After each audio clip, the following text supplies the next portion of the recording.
Welcome back to Documenting Simple Living. Today I am making a chive blossom vinegar. I foraged some of these chives from a community garden nearby. They were so beautiful and they smell so good. Our local park has an amazing community herb garden, and they have sage and bay leaves and thyme, wild arugula, and these chives as well were just there covered in bees, and I couldn't help but take a few of the flowers to make an infused vinegar with. The reason I like making chive vinegar is, yes, it tastes really nice. It has a mild oniony flavor that's infused into your vinegar. But the real reason is that when you infuse vinegar with chive blossoms, it turns the vinegar a really vibrant, bright pink, which is super cool. I like to give it as a gift to people because it's so cool that you can make something totally natural with such a vibrant pink color. So I like to give it as gifts to friends who have birthdays in the summertime. So I'll show you how to make it. It's really straightforward and easy. You will need fresh chive blossoms. This is what they look like. In our community garden, they also had white ones, but I left those for the bees, along with many other purple blossoms, because I wanted my vinegar to be that pink color. The bees love them, so they're usually covered in bumblebees. You'll need white wine vinegar. I just bought, one that I found, nothing fancy. You'll need a knife or a pair of scissors to cut the blossoms off the chives, and you'll need cheesecloth to strain off the vinegar once it's infused. If you don't know, chives the flower is edible. It's an edible flower. And then obviously the stem is what we normally consume. Chives are used like on top of soups and as a garnishing usually. You can add them in salads or whatever. In potato salad, they're quite common. So the whole plant is edible.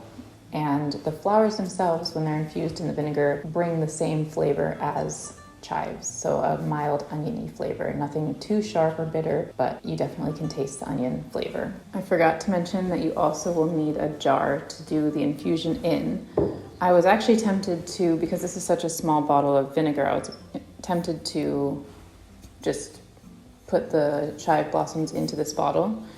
But I can't get the label off, and I really do like to watch the vinegar change color, so I'm just going to pour it into the other jar that I have. The first step is to wash your chive blossoms. There's lots of little nooks and crannies that bugs like to go into, so just rinse them really well, and then use a paper towel to really pat them dry. Normally when we make infusions, we want the plant material to be dry because it will minimize how much water content is in like the oil or the vinegar. But with chive blossoms, the goal is to use them quickly because that's when they have the most flavor. And so you don't want to let them sit out to dry. You want to rinse them and then use a paper towel to pat them dry. You can use like a mortar and pestle to macerate them a bit before putting them into your jar, and that would help release even more of that oniony flavor into the vinegar. But I like how the blossoms look in the vinegar, so I'm not going to do that part. I'm just going to leave them whole. So you want to rinse and dry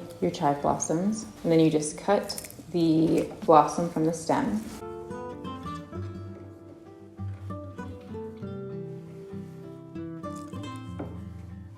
You can, of course, save the chives and use them in salads or soup or whatever.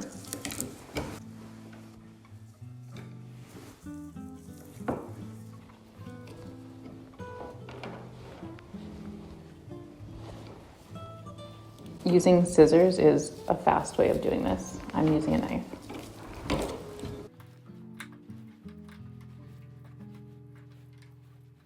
I'm using about a cup of chive blossoms. You want to use about equivalent chive blossoms to vinegar, so I'm using about 1 cup of vinegar to 1 cup of chive blossoms.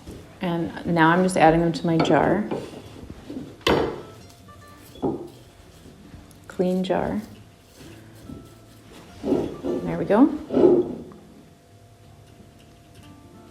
Now I'm going to pour my vinegar over those blossoms. I'm not measuring, but it will be about a cup. You want the blossoms to be under the vinegar completely, so nothing's exposed to air, which can make things go moldy.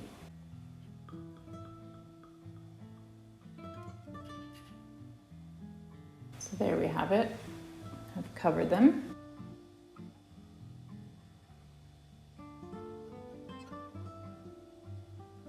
Since I'm using a little like sauce jar that we had on hand, we just saved after we ate the sauce, and it has a metal lid, I'm going to put a piece of parchment paper between the metal and the vinegar.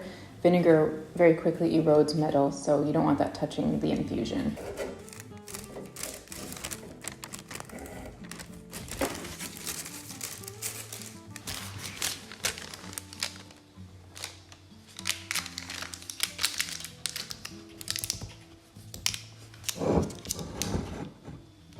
So you want to set the jar in a cool, dark spot for about a week, 2 weeks.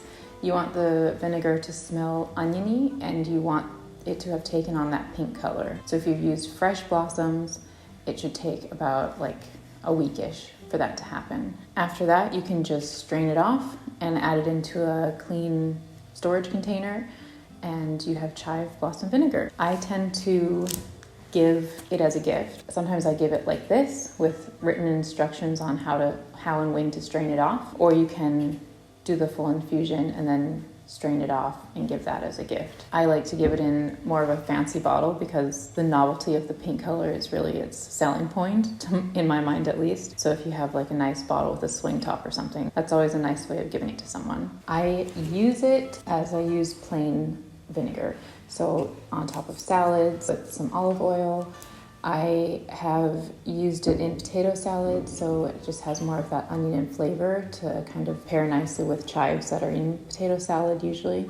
I've put it on roasted vegetables as well for more of an oniony flavor on the vegetables. Really up to you. You can use it as you would a normal vinegar. If your vinegar doesn't turn pink but turns more brown, it's usually because the blossoms weren't fresh or because they got too hot in the infusion. So if the sunlight is really beaming on it or it's very hot and humid in your kitchen, just try to find somewhere cooler, darker to store it in, because that heat will make the flowers spoil. So that is it. So simple to make and lovely to use. If you have a community garden near you or like a neighbor with chives, this is a fun recipe to make because it's a way to dip your toes into foraging and make something really special that you couldn't buy at the shop. Let me know if you give this a try. I'd love to see pictures of your infused vinegar. If yours turns bright pink, please share a picture with me. I'd love to see it. I'll leave a link to the full recipe with pictures to my website in case you want to bookmark that instead of watching the video again.